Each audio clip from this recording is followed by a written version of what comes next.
मंडळी नमस्कार. मित्रांनो, जरा कल्पना करायला काहीही हरकत नाही. उद्या सकाळी समजा तुमच्या घरातला टीव्ही तुम्ही उघडला, मोबाईल तुम्ही पाहिला सकाळी उठल्या उठल्या, आणि काय ब्रेकिंग न्यूज, महाराष्ट्राचे नवे मुख्यमंत्री तुकाराम हरिभाऊ मुंडे. काही लोक म्हणतील काय उगाच फालतू विषय घेऊन हा व्हिडिओ करतोयस, पण नाही, या व्हिडिओचं मर्म, या व्हिडिओची सत्यकथा व्हिडिओच्या शेवटी तुम्हाला बघायला मिळेल. मंडळी तसं नाही, व्हिडिओच्या शेवटी एक मर्म तुम्हाला नक्की सापडेल. शेवटपर्यंत बघा, कल्पना करा किंवा दिवसा ढवळ्या स्वप्न बघा ना, हरकत काय. बातमी आहे का, निवडणूक आयोगाचे नवे आयुक्त कोण? तुकाराम हरिभाऊजी मुंडे.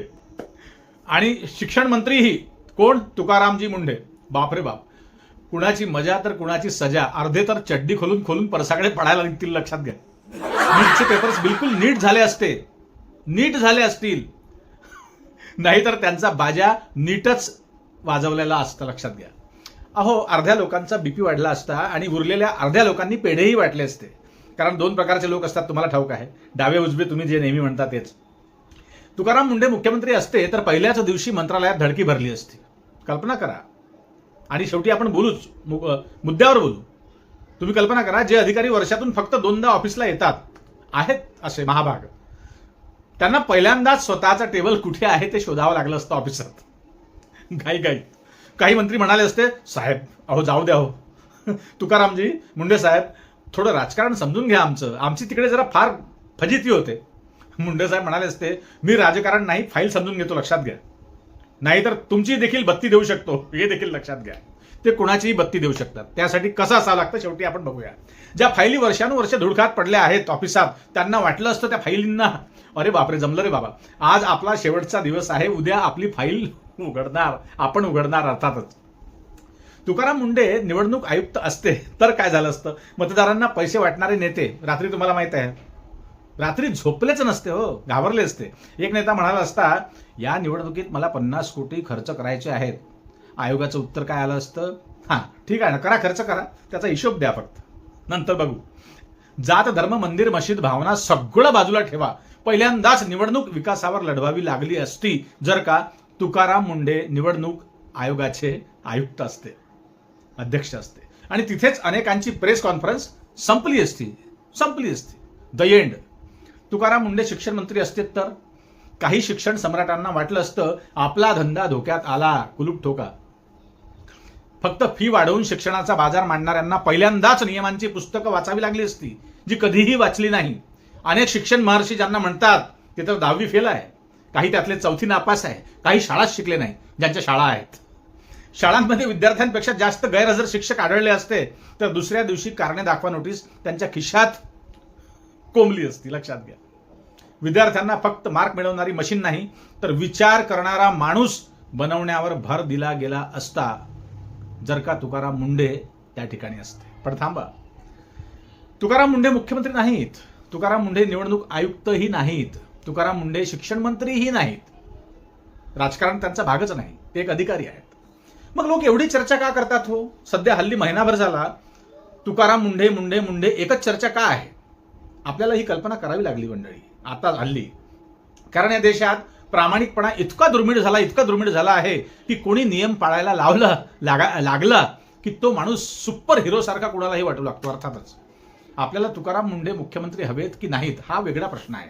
एक कल्पना होती, एक गंमत होती, एक सटायर होतं. पण आपल्याला असा मुख्यमंत्री, असा आयुक्त आणि असा शिक्षण मंत्री हवा आहे का, जो नियम सर्वांसाठी सारखे लावेल? याचं उत्तर मात्र प्रत्येकाने स्वतःला द्यायचं आहे. पण तसं होणार नाही मंडळी. व्यवस्था बदलणं फार कठीण नाही, अगदी सोपं. सर्वात आधी सिस्टीम वरून खराब झाली आहे. आता सर्वात वरती जो आहे त्याचे नटबोल्ट टाईट करणं गरजेचं आहे. सिस्टम वरून खराब झाली आहे. जे पेरलं ते उगवत असतं. आणि सर्वात शेवटी आपण जे अगदी लहान सहान फालतू कामासाठी स्वतःच लाच देत राहतो, जे काम होणार असलं त्याच्यासाठीही लाच देतो, आणि आपणच मग ओरडतो. सर्वात जास्त दोषी तुम्ही, आम्ही सामान्य लोक आहोत. आणि मग आम्हाला अशा वेळी एकुलत्या एक तुकाराम मुंडे साहेबांची आठवण येते. आता ज्यांना या व्हिडिओची गंमत वाटली, ज्यांना हा फालतू व्हिडिओ सुरुवातीला वाटला, ते आता सध्या हल्ली थांबा मंडळी. एकुलता एक तुकाराम मुंडे ही म्हणण्याची वेळ 12 करोड लोकसंख्येच्या राज्यात का आली आहे? एकुलता एक. 335 सॉरी, जवळपास 335 नाही, 356, मला वाटते माझ्या माहितीप्रमाणे 350चे वर IAS अधिकारी महाराष्ट्रात कामावर रुजू आहेत आणि 456च्या जवळपास काहीतरी मंजुरी आहे, म्हणजे ते ऑफिसर्स आहेत. पण 300 सध्या कामावर जे रुजू आहेत ते 350-56 असे काहीतरी आहेत. 70-75 जागा काहीतरी रिक्त आहेत. मग या 350 पकडा, 350 पकडा ऑफिसर, सगळे IAS ऑफिसर. त्यापैकी 350 पैकी एकच नाव का गाजतंय नेहमी, आणि ज्याही विभागात ते जाईल, ज्या डिपार्टमेंटला तुकाराम मुंडेंना पाठवतील, घरी तर त्यांना बसवू शकत नाही, ही कोणाची ताकद नाही, हिंमत नाही. ठीक आहे, त्यांचं काय करतील, जास्तीत जास्त बदली करतील. मग तुम्हाला मगाच्या सकाळच्या व्हिडिओमध्ये मी तुम्हाला म्हटलं की नियुक्त करणारे कोण? शासन. बदली करणारं कोण? शासनच. नियुक्त कशासाठी करतात? शासनाला विचारा. बदली कशासाठी करतात? शासनाला विचारा. मंडळी, तुकाराम मुंडेंसारखं वागणं, बोलणं, राहणं आणि कर्तव्यदक्षपणे आपलं कर्तव्य आपल्या ड्युटीवर बजावणं हे प्रत्येकासाठी सोपी गोष्ट आहे मंडळी. त्यातलं एक छोटंसं उदाहरण मी तुम्हाला देतो. आपण त्या जागेवर नाही, तुम्ही आम्ही. माझं एक स्वतःचं उदाहरण तुम्हाला मी देऊ शकतो मंडळी, की एका संस्थेमध्ये भ्रष्टाचार करण्याच्या अर्थाने म्हणा, भ्रष्टाचार अर्थातच काही लाचलुचपत हा विषय नव्हे, पण बॅक डेटची साईन मला कुणाकडून तरी घ्यायला माझ्या अधिकाऱ्याने सांगितली की बॅक डेटची साईन तू त्यांच्याकडून घेऊन घे. माझ्या वरिष्ठांना मी स्वच्छपणे मनाई केली. मी त्यांना ना असं उत्तर दिलं की मी बॅक डेटची साईन घेऊ शकत नाही. ॲज यू विश, तुम्हाला काय करायचं ते तुम्ही करा. संपला विषय. छोटंसं उदाहरण, मी तुम्हाला डिटेलमध्ये जात नाही. डिटेलमध्ये एखाद्या वेळेस व्हिडिओ बनला तर तुम्हाला सांगेल की नेमकं हे प्रकरण काय होतं, बॅकडेटची साईन म्हणजे नेमकं काय नव्हे. आजच्या तारखेचं काय आहे ते बोला. आणि वरिष्ठ, माझ्यापेक्षा वरिष्ठ, सिनियर, ज्यांच्या सहीनी माझी सॅलरी होऊ शकते, ज्यांच्या रिकमेंडेशननी माझं भलं होऊ शकतं किंवा माझं प्रमोशन होऊ शकतं, अशा व्यक्तीला मी नो म्हटलं छोट्याशा माझ्या नोकरीमध्ये. असा प्रत्येक व्यक्ती करू शकतो. माझं काय वाकडं झालं? माझं वाकडं काय झालं? या गोष्टीला 20 वर्ष झाले, आता जवळपास 17-18 वर्ष झाले.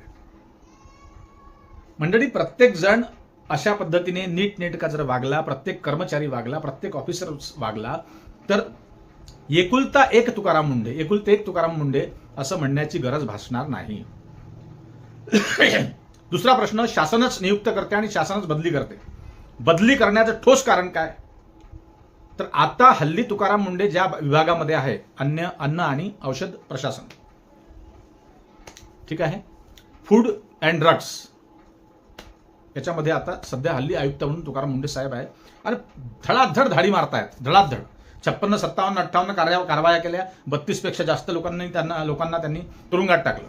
अधिकार आहे, पॉवर आहे, आणि सगळंच्या सगळं डिपार्टमेंट जागृत झालं. अख्ख्या महाराष्ट्रातलं छोटे छोटे अधिकारी तुरु धावायला लागले, वेळेवर ड्युटीवर यायला लागले मंडळी, एका माणसामुळे.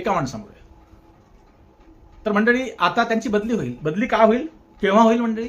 जेव्हा एखादा राजकारणी भाजपचा किंवा महायुती सरकारचा एखादा राजकारण्याचं दुकान असेल कुठे, फूडचं समजून घ्या, औषधाचं समजून घ्या, आणि त्याच्यावरती मोठ्या माशावरती जर हा सुरा गेला तुकाराम मुंडे साहेबांचा, तर लागलीच फोनाफानी होईल.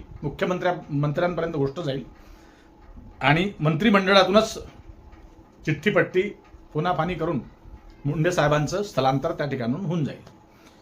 मग आता आपल्या जीवाशी खेळणारे व्यापारी, आपल्याला नकली दूध देणारे, आपल्याला नकली पनीर खाऊ घालणारे, आपल्याला नकली शुद्ध तुपाच्या नावावर नकली तूप खाऊ घालणारे, किंवा अन्य भेसळी, पतंजलीचे नाव त्याच्यामध्ये आलं, रामदेव बाबा दाढीवाले, त्यांच्याही पतंजलीच्या स्टोअर्सवरती दाढी मारल्या. मग आरोग्य आपलं इतकं स्वस्त आहे, चिल्लर झालं, एकदम किफायतशीर चिल्लर भावात आपलं आरोग्य आहे. आणि राजकारण सगळ्यात महाग विकल्या जातं मंडळी. राजकारणासाठी एखादा मंत्री सांभाळून ठेवण्यासाठी, एखादा आमदार सांभाळून ठेवण्यासाठी मग तुकाराम मुंडे साहेबांचं स्थलांतर होईल आणि तुमचा आमचा बळी जाईल मंडळी.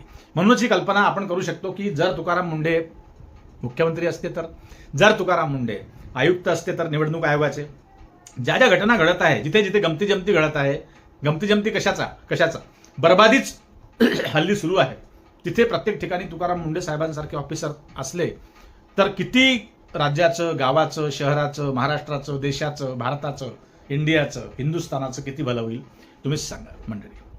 नमस्कार.